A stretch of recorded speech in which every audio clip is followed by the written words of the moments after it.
తరణీ మాత్రే మాన కామాన పురతి జయ దేవ లంబోదర పీతాంబరం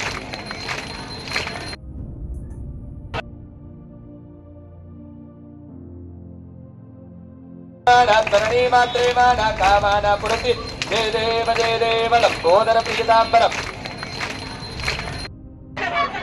భగవద్బంధువులందరికీ విజ్ఞప్తి, ఇది విశ్వావసునామ సంవత్సరంలో ప్రారంభమయ్యి ఈరోజు నవమి తిథి యందు శ్రీరాముల వారి మా ఎల్లారెడ్డి గ్రామంలో రామమందిరంలో ఉదయము అభిషేక కార్యక్రమము, అదేవిధంగా పంచామృతాలతో అభిషేకించి సుందరమైనటువంటి అలంకార భూజితం తయారు చేసుకున్న తర్వాత ఆ పరమాత్ముని ఎదుర్కోళ్ల కార్యక్రమము, అది కాగానే జననోత్సవ కార్యక్రమం చేసుకుని ఆ కథాశ్రవణాన్ని విన్న తర్వాత కళ్యాణోత్సవ కార్యక్రమం ప్రారంభమైనది.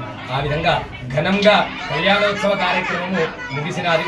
ఈ కళ్యాణోత్సవ కార్యక్రమానికి ఉన్నటువంటి ఎల్లారెడ్డి పట్టణ ప్రజలు, అదేవిధంగా చుట్టుపక్కల ఉన్నటువంటి గ్రామాలన్నీ కూడా, ఈ పరిసర ప్రాంతాల్లో ఉన్నటువంటి వాళ్ళందరూ కూడా పాల్గొని ఆ స్వామి కృపకు పాత్రుడైనారు. అదేవిధంగా రామచంద్రుల వారి కళ్యాణోత్సవానికి ఇచ్చేసినటువంటి భక్తులందరూ కూడా కృతజ్ఞతలు తెలుపుతున్నారు. జై శ్రీరామ్. జై శ్రీరామ్.